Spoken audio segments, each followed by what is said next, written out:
quand on a une problématique ou un problème, et quel qu'il soit, en fait, on est polarisé sur cet événement-là, ou ce trait de caractère, ou cette chose qui nous est arrivée, ce traumatisme, c'est mal, c'est un problème, et donc on essaye de tourner autour pour le résoudre. Je m'appelle Hélène Duquesnay, je suis coach en dépolarisation et préparatrice mentale. Le principe de dépolarisation, c'est que ça ne se fait pas au niveau du mental, parce que très souvent les accompagnements restent un peu au niveau du mental. En fait, on va vraiment venir faire tomber des charges émotionnelles qui nous empêchent finalement d'être pleinement soi-même.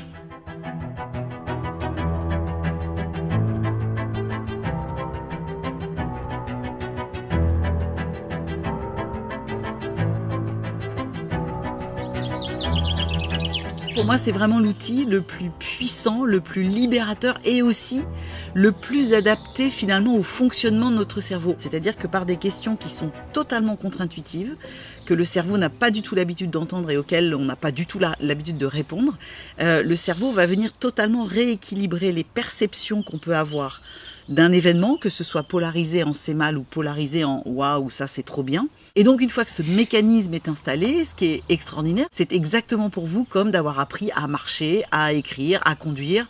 C'est installé et vous n'avez plus à vous poser la question de ah, il faut que je fasse ci ou je fasse ça. C'est vraiment quelque chose que vous utilisez en totale autonomie et en total automatisme.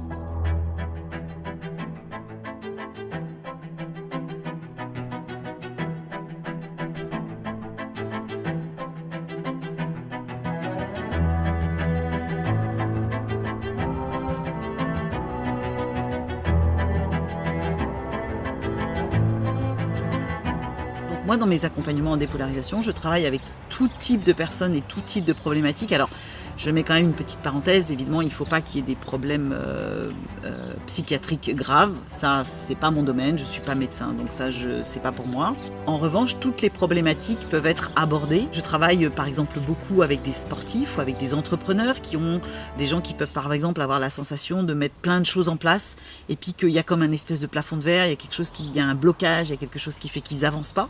Donc pour ça, la dépolarisation est vraiment super bien adaptée. Mais ça peut être aussi des gens qui comprennent pas, qui arrivent à une période de leur vie, 40, 45 ans, 50 ans, peu importe. Ça peut même être des plus jeunes d'ailleurs, et qui se disent mais je comprends pas, je suis perdu, je sais pas qui je suis, je sais pas ce que je veux, je me sens pas bien dans mes pompes, mais je sais pas pourquoi. C'est quoi le bénéfice de ça? Quand tu as pris conscience de tout ça, qu'est-ce que ça t'a apporté de comprendre tout ça? Enfin, ou de pas comprendre, tu vois ce que je veux dire? Ouais. D'être la plus sincère possible avec mon entourage. Ok, alors on y va. Je te pose la question, après je t'explique la question. C'est quoi les bénéfices pour toi d'avoir été vulnérable à ce moment-là? De le voir au moins. De le voir? Ouais. Moi, ça m'apaise quelque part aussi. Ça n'a pas été perçu comme quelque chose de gravissime outre mesure, quoi. À part par toi? À part par moi. Ouais. Donne-moi un aspect négatif s'il y en a un qui vient. On va lui faire sa fête. Et ben comme on reste dans les relations...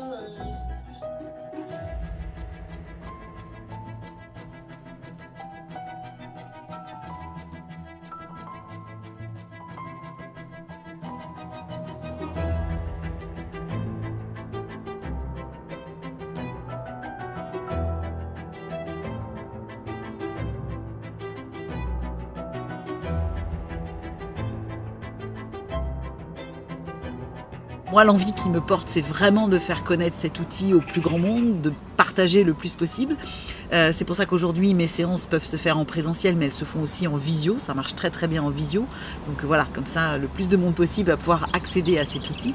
Après, ce qui est intéressant, c'est de faire le programme Power Up, qui se fait en 5 ou 6 séances. Donc après, c'est un petit peu, on fait au jugé. Parce qu'en fait, le programme de dépolarisation, c'est un process en 5 trames différentes, qui permet vraiment au cerveau de travailler d'une manière, de travailler d'une autre, de travailler encore d'une autre. Et une fois que vous avez ces 5 trames-là, après vous êtes en totale autonomie.